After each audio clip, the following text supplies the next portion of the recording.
നമസ്കാരം, ഞാൻ മൃണാൾ. എറണാകുളം ജില്ലയ്ക്കും തൃശ്ശൂർ ജില്ലയ്ക്കും ഇടയിൽ അങ്ങോട്ടും ഇങ്ങോട്ടും കണക്ട് ചെയ്യുന്ന ചെറിയ ചെറിയ റോഡുകളുടെ സൈഡിൽ ധാരാളം ഊണുകടകളുണ്ട്. പലപ്പോഴും മെയിൻ റോഡൊന്നും ആയിരിക്കില്ല, നമുക്ക് എന്തെങ്കിലും കാര്യം ഉണ്ടെങ്കിലേ അങ്ങോട്ട് പോണ്ടി വരുള്ളൂ. പക്ഷേ ഈ ഊണ് കഴിക്കുക എന്ന് പറയുന്നത് ഒരു കാരണമാണല്ലോ.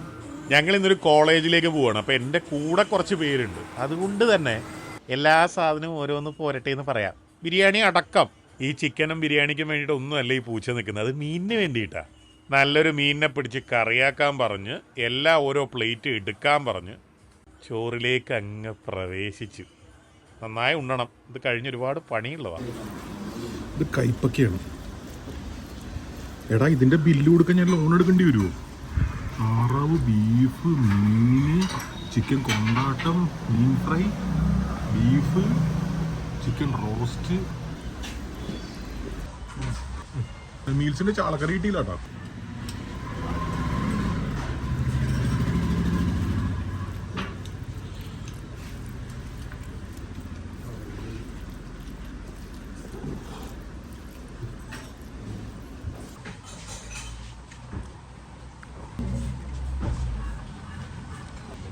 താറാവ്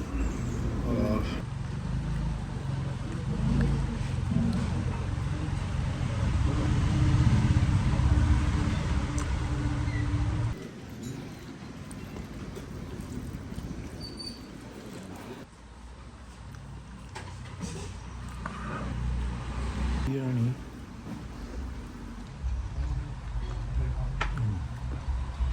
റോസ് വാട്ടർ ചോക്ലേറ്റ്. ചോറും ബിരിയാണിയും കിട്ടിയാൽ നിങ്ങൾ എന്ത് കഴിക്കും? ചോറ് കഴിക്കുക, ബിരിയാണി കഴിക്കും? ഞാനാണെങ്കിൽ ചോറ് കഴിക്കും. കരിമീനാണ്, കുറെ മുള്ളുണ്ടാവും. അസല കരിമീൻ.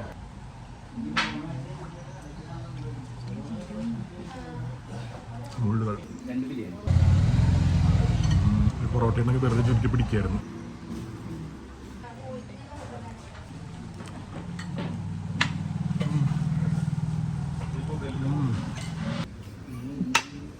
This chala curry comes with the ചോറ് ഫ്രീ.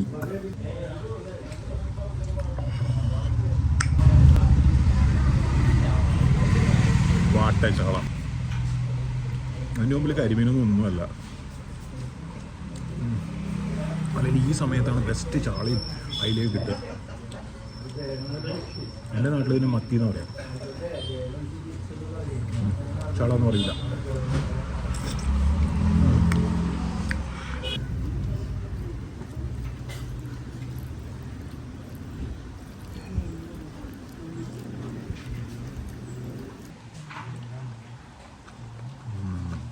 ഇവിടുത്തെ ടേസ്റ്റുകളൊക്കെ ഭയങ്കര യുണീക്കാണ്. വീട്ടിലൊക്കെ വെക്കുന്ന പോലെ സിമ്പിളായിട്ട് വെച്ചിരിക്കാം, വലിയ കെട്ടിമാറപ്പൊന്നുമില്ല. ഊണ് കഴിച്ച എനർജി ഫുള്ളായി. ഇനി പരിപാടിയിലേക്ക് കടക്കും.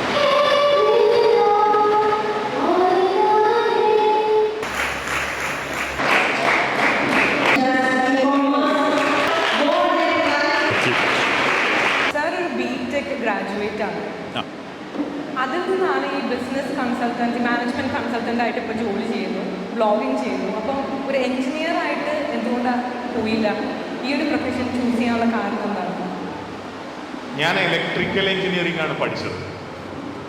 എനിക്കിപ്പോഴും ഒരു വീട് വയർ ചെയ്യാനോ അല്ലെങ്കിൽ ഒരു മോട്ടറിൻ്റെ കോയിൽ ചുറ്റാനോ ഒന്നും അറിയില്ല. ആകെ ഉണ്ടായിരുന്ന ഓപ്ഷൻ എന്ന് പറയുന്നത് IT കമ്പനികളിൽ ജോയിൻ ചെയ്യുക എന്നുള്ളതായിരുന്നു. എനിക്കത് തീരെ സുഖമായി തോന്നാത്തതുകൊണ്ട് ഞാൻ ആ വഴിക്ക് പോയില്ല. എൻ്റെ കൂടെ ഉണ്ടായിരുന്ന ഭൂരിഭാഗം ആൾക്കാരും IT കമ്പനികളിലാണല്ലോ ഇവിടെ പഠിച്ചിരുന്നത്. വേറെ എന്തെങ്കിലും ചെയ്യാമെന്ന് വിചാരിച്ചു. ഇന്നത്തെ കാലഘട്ടത്തിൽ ഒത്തിരി കോമ്പറ്റീഷനുള്ള ഒരു ഇൻഡസ്ട്രിയാണ് ഫുഡ് ഇൻഡസ്ട്രി. ആ ഒരു ഇൻഡസ്ട്രിയിൽ നിലനിൽക്കുക എന്ന് പറഞ്ഞാൽ തന്നെ വളരെ പ്രയാസമാണ്. അപ്പോൾ പുതിയതായിട്ട് റെസ്റ്റോറൻറ്റ് ആരംഭിക്കുന്ന ഒരു വ്യക്തിക്ക് കൊടുക്കുന്ന 3 ഉപദേശങ്ങൾ എന്തായിരിക്കും? ഒന്നാമത്തെ കാര്യം, അറിയാത്ത ഒരു കാര്യം ചെയ്യരുത്. അറിയാത്ത കാര്യത്തിൽ പണം മുടക്കരുത്. രണ്ടാമത്തെ കാര്യം, ഉദ്ദേശശുദ്ധി ഉണ്ടാവണം. അതായത് ഇപ്പോൾ നമ്മളിപ്പോൾ നോക്കുമ്പോൾ ഒരു നാട്ടിലൊരു റെസ്റ്റോറൻറ്റ് ഉണ്ട്, അവിടെ നല്ല കച്ചവടമുണ്ട്, എന്നാൽ പിന്നെ നമ്മളൊന്ന് തുടങ്ങിക്കളയണം. അങ്ങനെ വിചാരിച്ചിട്ട് തുടങ്ങരുത്. നമുക്ക് കൃത്യമായിട്ടുള്ളൊരു പ്ലാൻ ഉണ്ടാവണം. മൂന്നാമത്തത്, ബിസിനസ് തുടങ്ങിക്കഴിഞ്ഞാൽ നമ്മൾ അതിനെ നമ്മുടെ സ്വന്തം കുട്ടിയെ പോലെ നോക്കണം. നമ്മൾ അതിന് വേണ്ടിയിട്ട് ധാരാളം സമയം ചെലവാക്കണം. നമ്മൾ അതിൽ തന്നെ ശ്രദ്ധ നല്ലോണം വേണം.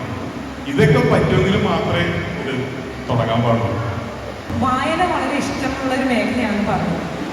നമ്മുടെ കുട്ടികൾക്ക് ഒരു പുസ്തകം പറയുകയാണെങ്കിൽ സാറിന് ഏറ്റവും ഇഷ്ടപ്പെട്ടത് അല്ലെങ്കിൽ മസ്റ്റായിട്ട് വായിച്ചിരിക്കുന്ന ഒരു പുസ്തകം ഏതാണ്? ഈ വായന എങ്ങനെയാണ് തുടങ്ങിയതെന്ന് പറയണം ആദ്യം. അതായത് എനിക്കൊരു അനിയത്തിയും അച്ഛനും അമ്മയും. ഇപ്പം എല്ലാ വീട്ടിലും പണ്ട് കാലത്ത് ഉണ്ടായിരുന്നത് പോലെ നമ്മളിങ്ങനെ കോണി കയറി ചെന്നാൽ ഒരു സംഭവം കെട്ടി വെച്ചിട്ടുണ്ടാവില്ലേ? മുറിയൊന്നുമല്ല, മുകളിലോട്ടൊരു കോണി വെച്ചിട്ടുണ്ടാവും, ഒരു സംഭവം കെട്ടി വെച്ചിട്ടുണ്ടാവും. ഭാവിയിൽ വീട് എക്സ്റ്റെൻഡ് ചെയ്യണമെങ്കിൽ അവിടെ നിന്ന് എക്സ്റ്റെൻഡ് ചെയ്യാന്നുള്ള നിലയ്ക്ക്. അപ്പം എനിക്കൊരു എന്താ പറയുക, ഒരു UP സ്കൂളിലൊക്കെ എത്തിയപ്പോൾ എന്നെ മുകളിലൊരു ചെറിയ കട്ടിലൊക്കെ തന്നിട്ട് മുകളിലാക്കി. അപ്പം അച്ഛന് നല്ലൊരു ലൈബ്രറി ഉണ്ട്. അച്ഛൻ്റെ ലൈബ്രറി മുകളിലായിരുന്നു. ഈ വൈകുന്നേരം ഒരു 7 മണി, അതായത് സൂര്യൻ അസ്തമിക്കുമ്പോൾ വീട്ടിൽ വരണം, കളിയൊക്കെ കഴിഞ്ഞു. പിന്നെ ഒരു 9 മണിക്ക് ചോറ് കിട്ടുള്ളൂ. അപ്പോൾ ഈ സൂര്യൻ അസ്തമിച്ച് വീട്ടിൽ വന്ന് നമ്മൾ കുളിച്ചിട്ട് 9 മണിക്ക് ചോറ് കിട്ടുന്നവരെയുള്ള ഗ്യാപ്പില്ല. ആ സമയത്ത് നമ്മൾ പഠിക്കണം.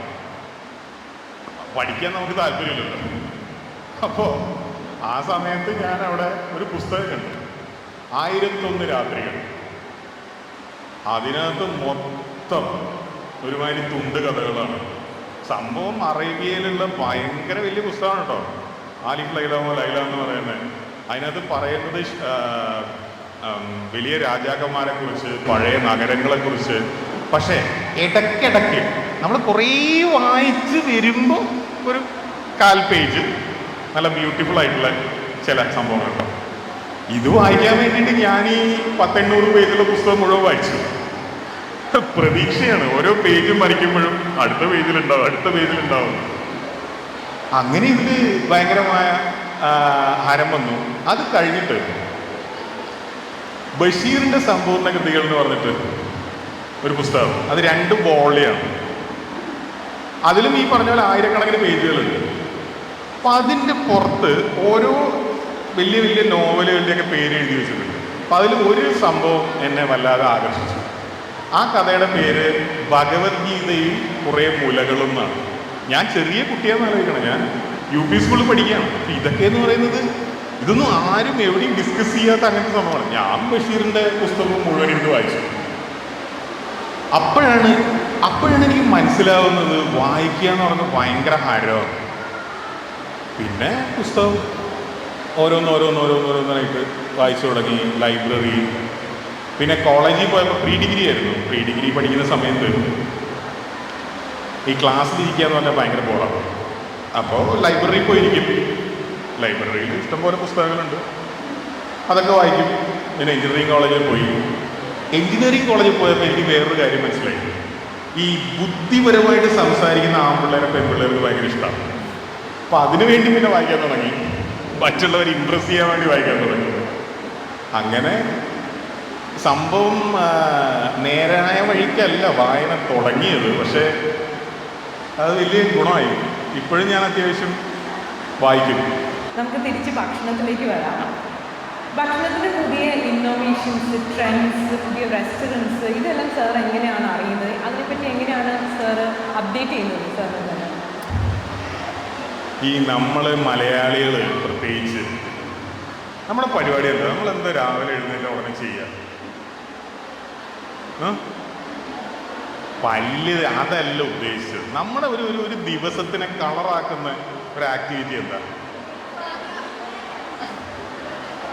2 പേരെ കുറ്റം പറയാ, അല്ലേ? ഇത്തിരി ആരാ, അല്ലേ? കറക്റ്റല്ലേ? വെറുതെ കുറ്റം പറയാം, ഒരു കാര്യമില്ല. അപ്പോൾ ഞാൻ എന്താ ചെയ്തു വെച്ചിരിക്കുന്നത് വെച്ചാൽ ലോകം മുഴുവൻ ഇങ്ങനെ കുറ്റം പറയാനുള്ള ആളുകൾ ഉണ്ടാക്കി വെച്ചിട്ടുണ്ട്. അപ്പോൾ ഒരു കാര്യമില്ലാതെ അവർ വിളിക്കും. മൃണാളെ, ഞാൻ അറ്റ്ലാന്റയിൽ നിന്നാണ് വിളിക്കുന്നത്, ഇവിടെ ഇങ്ങനെ ഒരു സംഭവം വന്നിട്ടുണ്ട് കേട്ടോ. അവനത് എവിടുന്നും അടിച്ച് മാറ്റിയതാണ്, അറിയില്ല, നോക്കണം, തപ്പണം. അപ്പോൾ ഇങ്ങനെ നമ്മളെ വിളിച്ച് പലരും പലതും പറയും. ഈയിടെ മിനിയാന്ന് സിംഗപ്പൂരിൽ നിന്ന് എൻ്റെ ഭാര്യ പറഞ്ഞതാണ്. അപ്പോൾ അവിടെ ഒരു സാൻഡ്വിച്ച് ഐസ്ക്രീം ഉണ്ട്, മിൽക്ക് ബ്രെഡിൻ്റെ ഇടയിൽ ഐസ്ക്രീം വെച്ച് കഴിക്കുന്ന പരിപാടി. അപ്പോൾ ഞാൻ പറഞ്ഞത് ഭയങ്കര ഇന്നോവേറ്റീവ് ആണല്ലോ. അപ്പോൾ അവൾക്കത് സമ്മതിക്കാൻ പറ്റില്ല, അത് അയാളുടെ കഴിവാന്ന് നമുക്ക് സമ്മതിക്കാൻ പറ്റില്ല. അവൾ തൃശ്ശൂർക്കാരിയാണല്ലോ.